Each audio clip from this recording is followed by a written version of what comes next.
This is a chapter 10 lecture video, part 1. That's going to go over section 10.1, which is on correlation. So correlation exists between two variables when the values of one variable is somehow associated with the values of the other variable. We in our class are only going to be studying linear correlation, which means that correlation is going to form some kind of line approximation. So this exists between two variables, which there is a correlation, and the plotted points of the paired data result in a pattern that can be approximated by a straight line. So down below we have what's called a scatter plot, and that's plotting all those data points that are going to be with two variables like height and weight. And with that, you'll notice that the first two here that we have, these are linear. And the next three are not approximated by a straight line. These are nonlinear. Nonlinear is going to be covered in an additional statistics course, so if you do go on with statistics. And so if you notice this, the first one is going to have a positive slope or a positive correlation or association, whereas the second one is falling, and so that's going to have a negative slope or a negative association or correlation. And so that's discussed down here right below. And so positive association or correlated is going to be whatever the value of one variable increases, the value of the other variable increases. This is where we have positive slope, like what you saw in algebra. And then we have negatively associated or correlated is going to be whenever the value of one variable increases, the value of the other variable is going to decrease. And so it's a negative slope.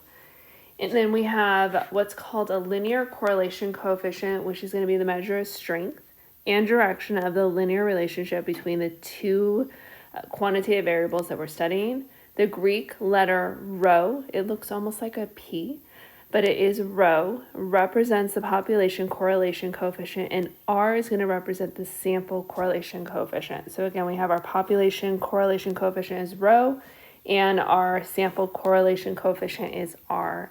And so you can see there's a crazy formula given here that we will not be using in our class.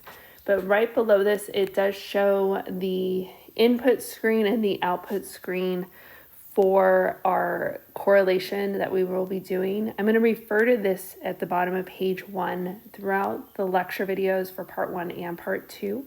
So in order to access this for correlation coefficient with an 8384 calculator, we're going to go to Stat, input your data into L1 and L2, double check your numbers to make sure you entered them in correctly, and then we're going to go to Stat, and we're going to go down to F, which is Lin-Reg t-test. So Lin-Reg t-test, this is our input screen over here, and this is what you're going to have. It's going to be your X list is going to be L1, your Y list would be L2. We usually have this set for not equals to, and we'll get into more of this meaning later on, but sometimes in the homework it will specifically ask you to use less than 0 or greater than 0, and again we'll talk about what those represent. The output screen over here on the right gives the Lin-Reg t-test output, and with this you're going to notice that you get a lot of information. So given down below is R, and this represents our linear correlation coefficient, and that is also given to us in the output of our graphing calculator. So on the top of the next page is properties of our linear correlation coefficient. I did give some images here to kind of look at, and so you can see that R is going to be a value that's going to be between -1 and 1, and it could exactly equal 1 and exactly equal -1. Likewise, in your images here, you can see that when R is equal to 1, that bottom right image of the output of the scatter plot, we see that those lines form a perfectly straight line. So if R is equal to 1, there's a perfect positive linear relation. This doesn't happen normally in normal data sets. And likewise, if R is equal to -1, it's going to be a perfectly negative linear relation existing between the two variables. So the closer R is to 1, the stronger the positive linear correlation coefficient. You can see that with R equals 0.90. It's not a perfect straight line, but it is close to being a straight line. Those data points are very close to making a linear relationship perfectly. Likewise, when R is -0.90, same idea, but it is falling, it has that negative slope. Then we also have the closer that it is to 0, And we can see that also on our image when r is equal to 0. There is no linear relationship. It almost looks like stars in the sky. And then r is going to be unitless, and r is also very sensitive to outliers. So you can kind of look and see the difference here between the values of r and how those points are going to look and how close they're going to be to a straight line. You can see when r is equal to negative 0.5 or positive 0.5, those data points are more spread out from a straight line. So how do we know the correlation between the two variables is strong enough to conclude that a linear relationship exists? So we're going to calculate the critical value and compare it to our correlation coefficient, which was r from our output on our calculator, or we can use the p-value method. So there's a couple different ways to do this. So right below this, it says testing for linear relationships between those two variables. There's two different methods here. So method 1 is going to be the p-value method, and method 2 is going to be using the critical value method. And there's a table, which is given to you guys on the very last page of your notes, along with in your textbook. So the p-value method is going to be where you calculate the p-value, and you're going to compare it to alpha. And again, if p-value is less than or equal to alpha, then this supports the claim of a linear correlation. And if p-value is greater than alpha, this does not support the claim of a linear correlation. Going back to the bottom of page 1, you will see that you in your output do also get the p-value. So that is something that's given to you in your output. So make sure you keep note of that. The other way to do our linear relationship test is using the critical value method. And so you're going to determine the absolute value of our correlation coefficient r. And again, r was given to you on your calculator. Again, remember, absolute value means that's just that positive value that you would have from it. Find the critical value, which is on the table, it's in the textbook, or it's on the last page in your notes. And you're going to compare the absolute value of r to that critical value. So if the absolute value of r is greater than the critical value, then we say a linear relation exists between these two variables. Otherwise, there is no linear relationship that exists. So definitely something that we need to know. So we have an example right below that says listed below are the amounts of bills for dinner and the amount of tip that was left. Is there sufficient evidence at the 0.05 significance level that there is a linear correlation? This is how you would know that this is a chapter 10 problem, is whenever it talks about a linear correlation or a linear relation between the bill amount and the tip amount. And this is asking for us to use the critical value method and round 3 decimal places. So with this, we're given our two variables, which are going to be our bill amount and our tip amount. So these are our x values, these are our y values, or in other words, L1 and L2. And so taking a moment to enter these in on our calculator and also checking to make sure that you input them in correctly. On the graphing calculator, you first need to go to Stats and Edit, and then enter in your numbers into L1 for your bill amount and L2 for your tip amount. Also, once you have those numbers in and entered, you want to make sure that they are entered in correctly. It's a good idea to get into, especially when you take exams or quizzes. After you have the numbers in and double checked, you want to go to Stat again, go to Test, and you're going to scroll down. It's more towards the bottom, but it's Lin Reg T Test.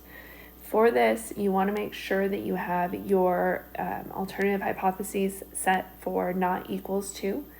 And from here, you'll notice that you get a lot of different values as stated on the very beginning part of the notes. But for this problem, we are looking for r, our correlation coefficient. And you'll notice that rounding that 3 decimal places, we'll have 0.828.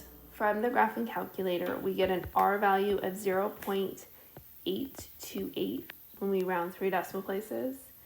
And then we need to also get our critical value. So I'm going to label that CV. This is on table A6, which is the last page in our notes. So let's go to the last page in our notes. So looking at table A6, these are the critical values. You will know that for our problem that we're dealing with, alpha is equal to 0.05. So we will be using that first column for alpha. N is going to be our sample size. And remember, this is paired data. So you had a total of 6 different bills and corresponding tip values. So our N value here is 6. And so if you look at row N equals 6 and take the value, because alpha is given as 0.05, that first value there, we get alpha, our critical value that corresponds to the alpha equals 0.05 is being 0.811.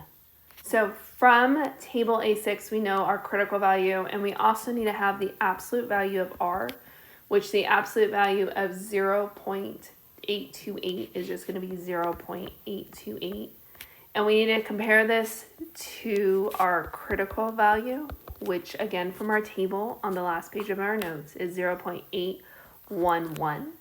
And we can see that this is greater than our absolute value of R. Our linear correlation coefficient is greater than that critical value.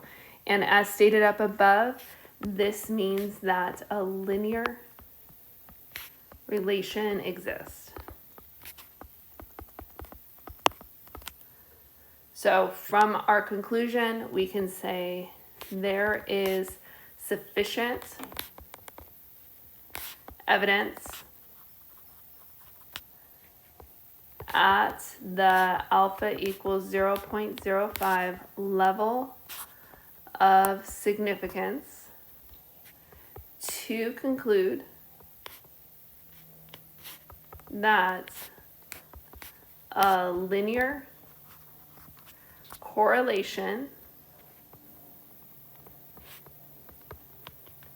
exists between bill, and the two variables that we have are bill and tip amounts.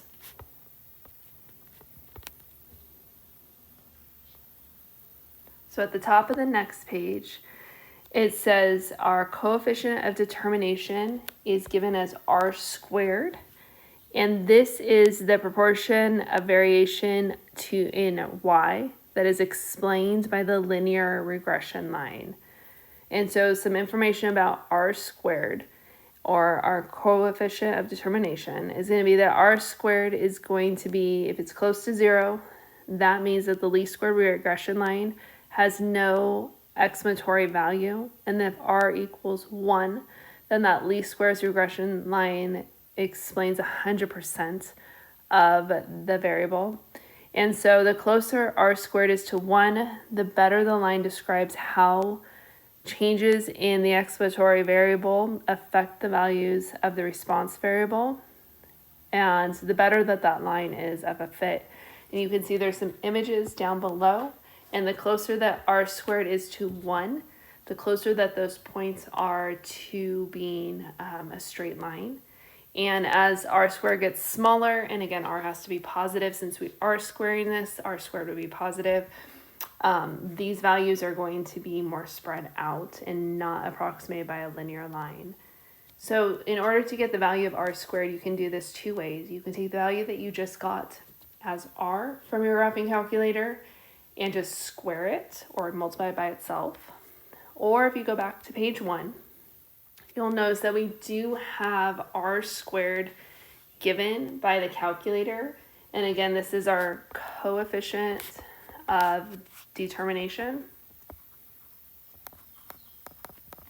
So we can get it from that or just square that R value. So the example right below says, using the above example on bill and tip amount, find and interpret the R squared value around 3 decimal places. So we could get it from our graphing calculator, or you can also just square your R value, which was 0.828 squared. So both of them should work out to being identical. And so when doing this, we get 0.686. And so from here, let's interpret it and talk about it. And so I'm going to change this to a percent because I think it's easier for students to understand. But about changing this to a percent, it's going to be 68.6% of the variation in the tip amount, because that's our Y variable, can be explained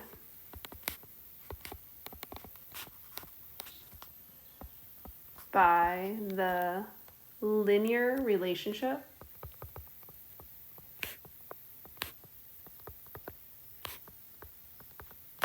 between bill and tip amounts. Same as the regression line that we came up to, or the line of best fit. And so 68.6% of the tipping amount is determined by the bill amount. So obviously other factors would play a role in this, and hopefully you can see that. Maybe service was amazing and so you tipped extra, or maybe they never came back and refilled your water and so you didn't tip as much.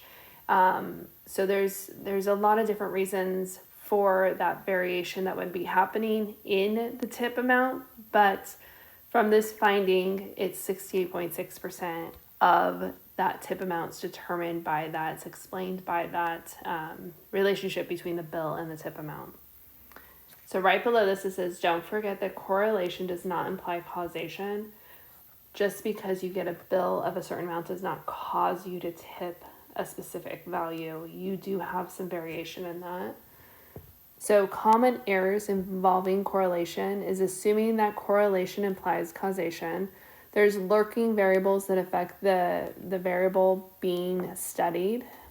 And 2 says using data based on averages. Number 3 is ignoring the probability of nonlinear relationships. And again, you get into that more as you explore more data courses and statistics courses. Right below, it says, if conducting a formal hypothesis test to determine whether there is a significant linear correlation between two variables, we're going to use the following null and alternative hypotheses.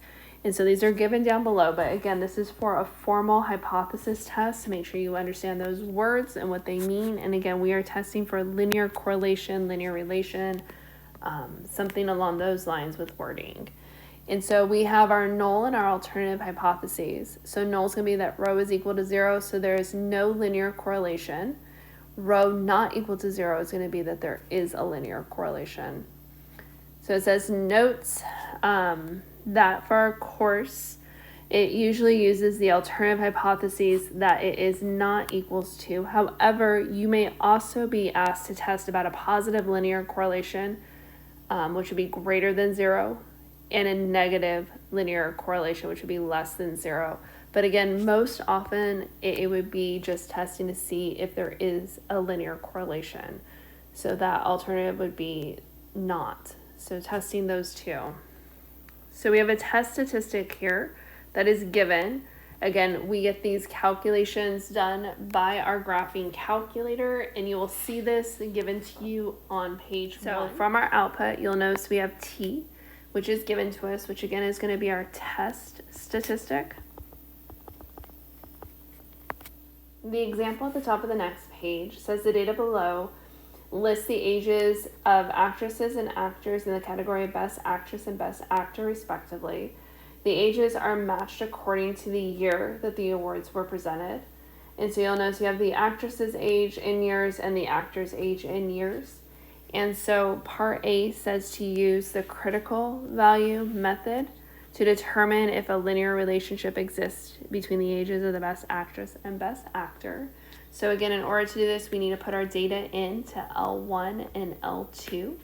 Again, these are our X values and our Y values. Then we need to go to F, which is going to be lin, reg, t-test. On the graphing calculator, we're first going to go to stat and then edit, and then make sure you have your numbers entered in correctly into L1 and L2. Next, we're going to go to stat, and we're going to scroll over to test, and you're going to scroll down until you see lin, reg, t-test. Select that, make sure your alternative hypothesis is set for not equals to 0, and you're going to get your R value, your correlation coefficient. Round it 3 decimal places. From the graphing calculator, we get R equals 0.288. And then we're going to need to get our critical value, which again is given to us in that table A6 in the very last page of our notes. Note that for this problem, you need to count up those matched. Table A6, N is 12, and our alpha value is 0.05. So from here, we get our critical value is going to be 0.576. So from table A6, our critical value is going to be 0.576. So from this, we need to compare the absolute value of R, which is going to be 0.288, to our critical value, which is equal to 0.576. And this time, our absolute value of R is actually less than our critical value. So what this means is that a linear relationship does not exist. So linear relation does not exist. And again, we're talking about the best actress and best actor's ages. Part B, right below this, says conduct a formal hypothesis test, which means we need to have our null and alternative hypotheses stated and use that p-value method, of the claim that there is a linear correlation between the ages of best actress and best actor. Use the 0.05 significance level, and it says no, a formal hypothesis test implies using the p-value method of testing hypotheses. So for this, the first thing that we need to do is set up a null and an alternative. So stating our null and our alternative hypotheses, this was given to us on page 3. And so our null is going to be rho is equal to 0, and our alternative is going to be rho is not equal to 0. So what it means if rho is equal to 0 is that there is no linear correlation. I think it helps to write this down in words, so then that way you can formalize your conclusion from this. And rho not equal to 0 is going to be that a linear correlation does exist. So again, on our calculator, we still need to go to F, which is lin reg t-test.